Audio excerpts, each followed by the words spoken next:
ಬಿಡದಿ ಜಮೀನು ಕುರಿತು ಸರ್ಕಾರ ತಾಳಿರುವ ಧೋರಣೆಯನ್ನು ಖಂಡಿಸಿ ಜೆಡಿಎಸ್ ವತಿಯಿಂದ ಬೆಂಗಳೂರಲ್ಲಿ ಹಮ್ಮಿಕೊಂಡ ಪ್ರತಿಭಟನೆ ಉದ್ದೇಶಿಸಿ ಬೀದರ್ ಜಿಲ್ಲಾ ಜೆಡಿಎಸ್ ಪ್ರಧಾನ ಕಾರ್ಯದರ್ಶಿ ಶಿವಪುತ್ರ ಮಾಳ್ಗೆ ಆಕ್ರೋಶ. ಬಿಡದಿ ಜಮೀನು ಕುರಿತಂತೆ ಸರ್ಕಾರ ತಾಳಿರುವ ಧೋರಣೆಯನ್ನು ವಿರೋಧಿಸಿ ಜೆಡಿಎಸ್ ರಾಜ್ಯ ಘಟಕದ ವತಿಯಿಂದ ಬೆಂಗಳೂರಲ್ಲಿ ಮಂಗಳವಾರ ಹಮ್ಮಿಕೊಂಡಿದ್ದ ಪ್ರತಿಭಟನೆ ವೇಳೆ ಜೆಡಿಎಸ್ ಬೀದರ್ ಜಿಲ್ಲಾ ಪ್ರಧಾನ ಕಾರ್ಯದರ್ಶಿ ಶಿವಪುತ್ರ ಮಾಳ್ಗೆ ಅವರು ಸರ್ಕಾರದ ವಿರುದ್ಧ ತಮ್ಮ ಆಕ್ರೋಶ ವ್ಯಕ್ತಪಡಿಸಿದರು.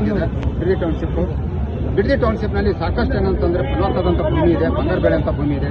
ಪ್ರತಿ ವರ್ಷ 3 ಸಲ ಏನಂದ್ರೆ ಬೆಳೆ ತೆಗಿತಂತ ಫಲವತ್ತಿದೆ.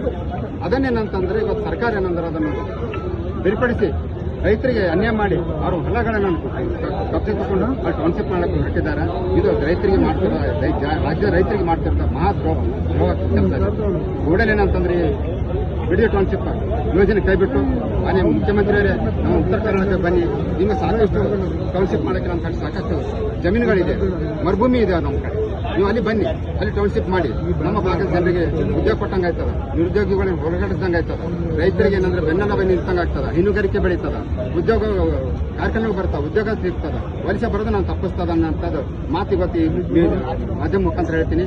ದಯಮಾಡಿ ಏನಂದ್ರೆ ಬಿಡದಿ ಟೌನ್ಶಿಪ್ ಅನ್ನು ರದ್ದುಪಡಿಸಿ ನಮ್ಮ ಉತ್ತರ ಕನ್ನಡಕ್ಕೆ ಬನ್ನಿ, ನಿಮಗೆ ಸಾಕಷ್ಟು ಏನಂದ್ರೆ ಜಮೀನು ಸಿಗ್ತದೆ ಅಂತಂದ್ರೆ ಈ ಮುಖಾಂತರ ನಮಗೆ ಹೇಳಕ್ಕೆ ಇಚ್ಛಪಡ್ತೀನಿ.